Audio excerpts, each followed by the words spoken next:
Hello दोस्तों, 73वें गणतंत्र दिवस पे आप सभी को मेरी शुभकामनाएं। मैं आपको ये बताना चाहता हूँ, आज वैसे मार्केट का हॉलीडे है, छुट्टी है आज।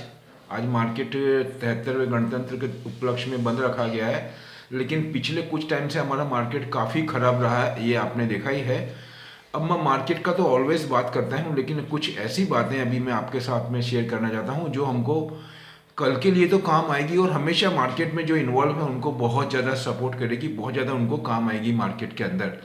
तो मैं आपको एक सबसे पहले जो मैं अभी जो पढ़ा है एक आर्टिकल, उसमें मैं ये बताना चाहूँगा कि हमारे जो ऑनरेबल प्राइम मिनिस्टर है उसको किस तरीके से कोसा जाता है, उस पर किस तरीके से अपक्ष लोग, जिसको हम यहाँ पे बोलते हैं फ्रीडम ऑफ स्पीच, मतलब हमको बोलने की आज़ादी है यहाँ पे लोकशाही देश के अंदर, लेकिन वो उस आज़ादी का किस तरीके से दुरुपयोग होता है वो आप समझने की कोशिश करिए। कि आदमी न किसी का होद्दा देखता है न किसी का पद देखता है और उस पर कुछ भी लांछन लगाता है। तो मैं आपको ये बताना चाहता हूँ, अभी हमारे जो ऑनरेबल प्राइम मिनिस्टर, उस पर हमको गर्व होगा। ये एक ऐसा समाचार आया है कि हमको कभी कभी क्या होता है कि दिए तले अंधेरा होता है। आपने ये बहुत दफ़े हिंदुस्तान में एक कहावत सुनी होगी कि दिए तले अंधेरा है।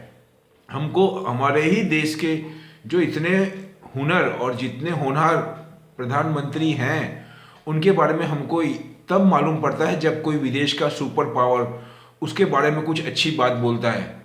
तो ये बात ऐसी है कि इसके अंदर अभी आपको मालूम है पिछले 15-20 दिन से, वैसे महीने से भी ज़्यादा हो गया टाइम, रशिया और यूक्रेन उसको लेकर के ही बाजार बहुत ज़्यादा टूट रहा है अभी, क्योंकि ये बहुत बड़ा मुद्दा है। वैसे मुद्दे और भी हैं लेकिन इसका बहुत बड़ा रोल है, क्योंकि उसकी वजह से क्रूड ऑयल के प्राइस बहुत तेज गति से बढ़ रहे हैं और नीचे घटने के चांस नहीं है। दूसरा यूएसए का भी मैटर है, फेडरल बैंक का है, उसके अंदर एसेट्स एलोकेशन का है, इंटरेस्ट रेट का है और इन्फ्लेशन का मैटर है, एक्सेस लिक्विडिटी का मैटर है। लेकिन अगर मैं इस पे सबसे पहले पायदान पे अगर किसी चीज़ को रखूं तो वो है यूक्रेन रशिया, क्योंकि रशिया नाटो में भी अपनी पहल कर चुका है, वहाँ से उनको अपने मुंह की खानी पड़ी, उसके बावजूद भी वो मान नहीं रहे हैं। क्योंकि रशिया के जो प्रेसिडेंट हैं व्लादिमीर पुतिन, उनका छवि ऐसी है पूरे विश्व में कि वो कुछ भी कर सकते हैं और उन्होंने सीरिया के ऊपर और उसके अलावा बहुत दफ़े ऐसे ऐसे अटैक करे हैं जो पूरी दुनिया उनको जानती है। दूसरा मैं आपको याद दिलाना चाहूँगा, रशिया एक पहली कंट्री ऐसी है जिसने सीरिया में केमिकल मतलब अटैक किया था, केमिकल बॉम्ब का यूज़ किया था और उसके बाद में वहाँ पे जो दुर्गति हुई थी उसका भी पूरे विश्व ने एक नमूना देखा है। और ऐसे ही दूसरे हैं इनके साथीदार, जिसको मैं बोलना चाहूँगा नॉर्थ कोरिया के। ये दोनों की छवि ऐसी है कि ये कुछ भी कर सकते हैं, इनको कुछ भी करने में कुछ भी देर नहीं लगेगी। कहने का मतलब ये है, इनका एक ही उद्देश्य है, मैं तो मरूंगा साथ में आपको भी ले मरूंगा। तो मैं आपको ये बोलना चाहूँगा, मेरा मेन मुद्दा है अभी यहाँ पे कि जो व्हाइट हाउस है, यूएसए का व्हाइट हाउस, उसमें जॉय बाइडन जो वहाँ के अभी प्रेसिडेंट हैं, उनकी तरफ से एक स्टेटमेंट आया है व्हाइट हाउस की तरफ से। उन्होंने honourable prime minister Modi ji को रिक्वेस्ट करी है, मोदी जी को ये दरखास्त करिए या एक ऐसा इंटरफेयर करने के लिए उनको बोला गया है कि आप आगे आके अपने, जिसको मैं बोलना चाहूँगा यूक्रेन और रशिया के बीच में, आप बीच के अंदर इंटरवेंस करें या उसके अंदर आप सहभागी हों, उसके अंदर आप अपना विचार रखें, आप उनसे बात करें या उनको रोकने की कोशिश करें। मतलब ये बताता है कि आज की तारीख में जब यूएसए जैसी कंट्री, यूएसए जैसे प्रेसिडेंट जब मोदी जी को बोलते हैं कि आप इस पहल के अंदर अपने विचार रखें और बात करके इस युद्ध को होने से टालने में अपनी भूमिका निभाएं, तो इससे उनका जो कद है वो हमको मालूम पड़ता है कितना बड़ा कद है उनका। दुनिया में कितनी कंट्री है, कितने प्राइम मिनिस्टर है, लेकिन पिछले 10 दिन के अंदर जो उनका रैंक आया है सेकंड थर्ड टाइम, वो फर्स्ट नंबर पे आए हैं विश्व के महान नेता के अंदर। और जॉय बाइडन साहब का अगर मैं नाम लूँ तो वो भी छठे सातवें नंबर पे आए हैं। कहने का मतलब है कि मोदी जी से सेकंड नंबर का डिस्टेंस भी काफ़ी है। आपको मैं ये बोलना चाहूँगा, जो यूएसए के पड़ोसी हैं, मतलब उनके जो पड़ोसी हैं वो सेकंड नंबर पे आए हैं। कहने का मतलब ऐसा है, तो उसकी बदौलत ही उनका इतना ज़्यादा कद हो चुका है पूरे विश्व में। और उनकी छवि ऐसी बन चुकी है, विश्व में उनका बहुत ज़्यादा सम्मान है। उसी के तहत जॉय बाइडेन साहब ने उनको इंटरवेंस करने के लिए बोला है रशिया और यूक्रेन के बीच में, मतलब व्लादिमीर पुतिन से आप बात करिए।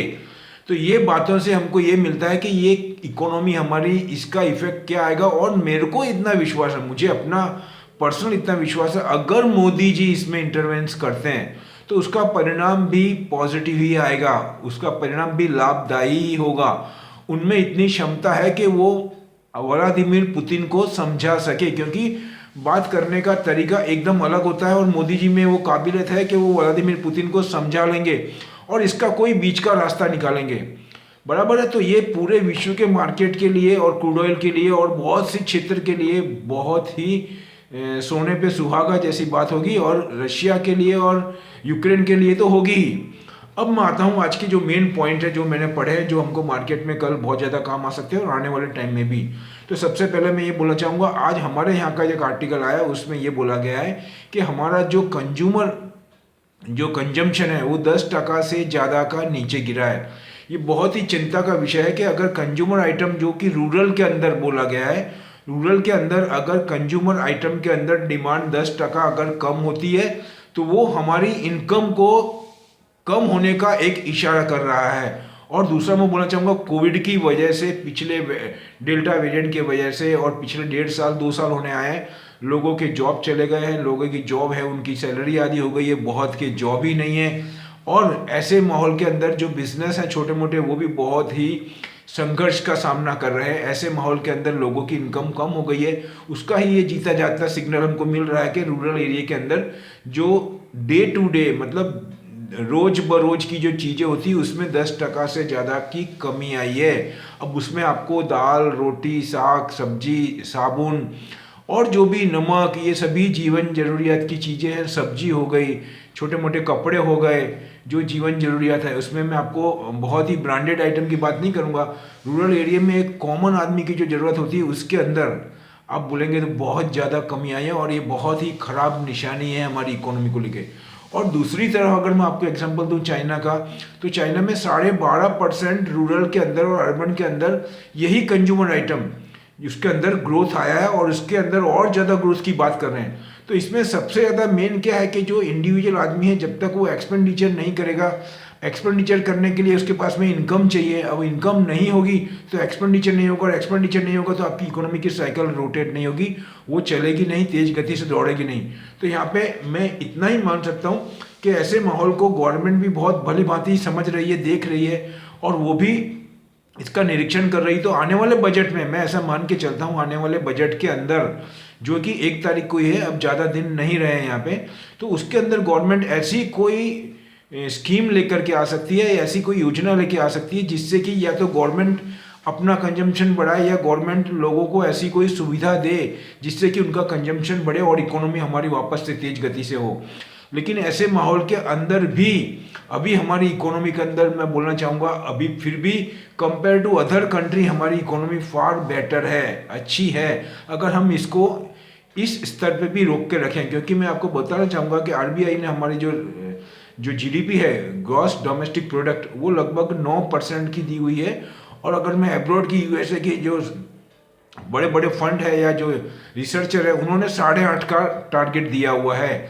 अब मैं ये बोलना चाहूँगा, इतना टारगेट भी विश्व में आज की तारीख में काफ़ी ज़्यादा है और दूसरे देशों के कंपेयर में।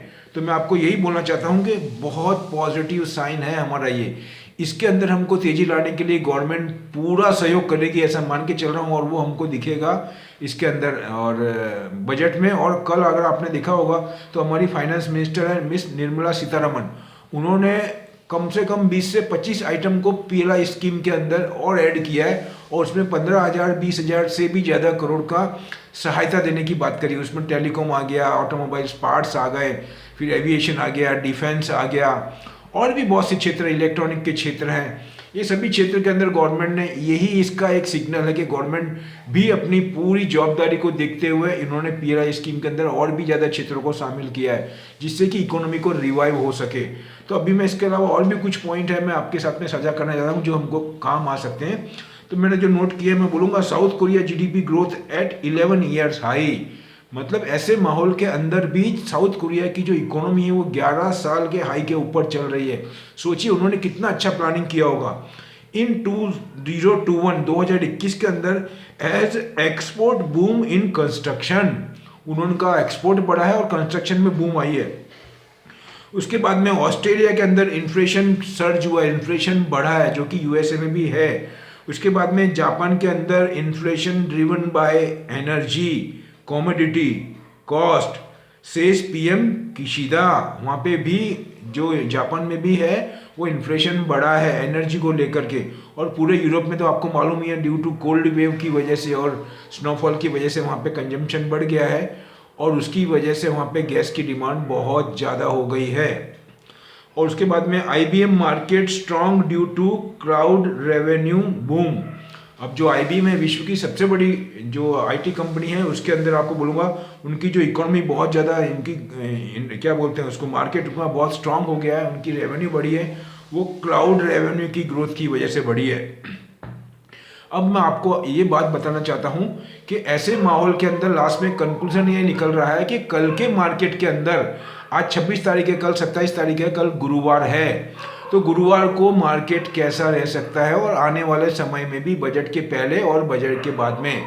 तो बजट तो आएगा उस पर तो हम चर्चा करेंगे ही, लेकिन एक हम अंदाज़ा लगा सकते हैं पिछली स्टडी से और अभी जो हम स्टडी कर रहे हैं और जो गवर्नमेंट की पीएलआई स्कीम में निकला उसके तहत मैं आपको ये बोलना चाहता हूँ कि अभी गवर्नमेंट का बहुत ज़्यादा फोकस है। गवर्नमेंट बहुत ही एकदम सूक्ष्म निगाहों से अपनी इकोनॉमी के ऊपर नज़र रखी है और इसको किसी हालत में वो गिरने नहीं देंगे।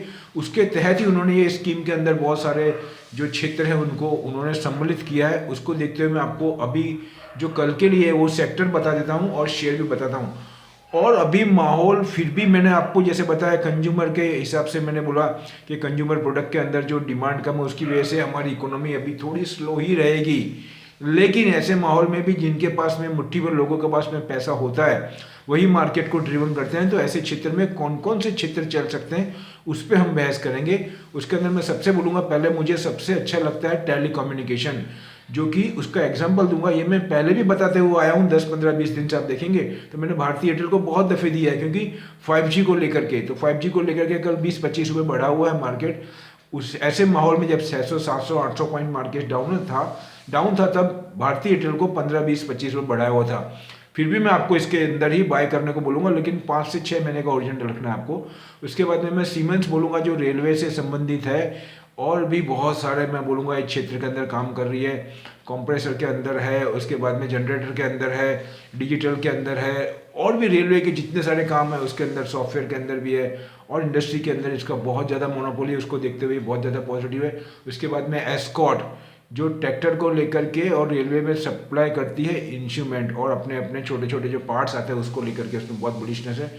उसके बाद में मैं आपको बताना चाहूँगा लिंडे इंडिया जो कि carbon emission green house gases को लेकर के मैं बोल रहा हूँ, tube investment, Kaveri seed agriculture है। उसके बाद में अपने मैं बोलना चाहूँगा वाटेक वेब, आयन एक्सचेंज, ये भी मैं आपको बताना चाहूँगा। उसके बाद में हिंदुस्तान एरोनॉटिक जो डिफेंस के पॉइंट ऑफ व्यू से है, BEML ये भी आप बाय कर सकते हैं, L&T लार्सन एंड टुब्रो वो भी बाय कर सकते हैं। लेकिन सभी में पीरियड हमको लंबा ही रखना है क्योंकि कुछ माहौल ऐसा है अभी उसके बदौलत। लेकिन ऐसा नहीं है कि मैं आपको बोल रहा हूँ उसमें अगर जो रिस्क ले सकता है वो स्टॉप लॉस लगा करके 5 10 15 दिन के लिए भी ले सकता है। इसमें मुझे ग्रोथ ज़्यादा दिखता है, लेकिन मैं ऑलवेज कंजर्वेटिव पीरियड ही देता हूँ आपको। तो इतना मैं आपको बोलना चाहता हूँ, ये मैटर हो गया। उसके बाद में अभी मैं आपको ये भी देना चाहूँगा, उसके अंदर मैं आपको बोल रहा हूँ उसके अंदर स्नोमैन लॉजिस्टिक चल सकता है, लेकिन कम से कम 1 साल का ओरिजिनल होना चाहिए। पदम जी पेपर भी चल सकता है। इन दोनों के अंदर छोटे हैं, ये पेनी स्टॉक है, उसके अंदर हमको कम से कम 1 साल का नजरिया बना करके रखना है। और सर्विस सेक्टर के अंदर मुझे वापस से बुलिशनेस दिख रही है। उसके अंदर मैं बोलना चाहूँगा VRL लॉजिस्टिक, फिर उसके बाद में transport corporation of India TCI, उसके बाद में कॉन्कर आ गया आपका, अल कार्गो मैं आपको बोल ही चुका हूँ। ये सब में मुझे बहुत अच्छा दिख रहा है। उसके अलावा आपको बोलूँगा अदानी विनमार्ट का अभी इशू आने वाला 27 को, उसमें मैं ये बोलना चाहूँगा ये बहुत अच्छा है, इसको भरना चाहिए। इसमें हमको 50 से 60% से ज़्यादा भी रिटर्न मिल सकता है। और इसी तरह अदानी ग्रुप की कंपनी है अदानी पोर्ट, बहुत ही अच्छी है और पूरा अदानी ग्रुप के अंदर मैं पॉजिटिव हूँ। जैसे कि industries, Adani green, Adani transmission, और टाटा के अंदर टाटा एलेक्सी बहुत बड़ा हुआ है, इसलिए मैं आपको अभी रिकमेंड नहीं करूँगा। लेकिन टाटा केमिकल, उसके बाद में टाटा पावर, और उसके बाद मैं बोलूँगा टाटा स्टील और हिंदाल्को। इतना मैं आपको कल के लिए दे रहा हूँ। दूसरा बोलना चाहूँगा, ये मेरी अपनी स्टडी है, मेरा डिस्क्लेमर रख रहा हूँ मैं, ये अपनी स्टडी, अपना एनालाइज है। आप अपना डिसीजन अपने एक्सपर्ट की सलाह से ही काम करें, उनके गाइडलाइन के अंदर ही काम करें। और मेरे वीडियो अच्छे लगते हैं तो इसको शेयर करें, दूर दूर तक पहुँचाएं अपने मित्र तक जो मार्केट में इन्वॉल्व है। और जो नया है उनको रिक्वेस्ट करूँगा, प्लीज़ जाने से पहले सब्सक्राइब करना ना भूलें, जिससे कि, और बेल आइकन भी दबाएं, जिससे कि मैं रेगुलर 2 वीडियो डालता ही हूँ। तो हम और आप मिलकर के पूरी मेहनत से माइक्रो लेवल पे स्टडी करेंगे और ज़्यादा से ज़्यादा प्रॉफिट मार्केट से कमा सकेंगे, ऐसा ही आशा रखता हूँ। और FII जो कि यहाँ से बहुत प्रॉफिट ले आती है, हम FII से ही प्रॉफिट छीन लेंगे, मैं ऐसा बोलूँगा। लास्ट में बोलूँगा, मिलते हैं अगले वीडियो में कुछ नई जानकारी के साथ में। जय हिंद।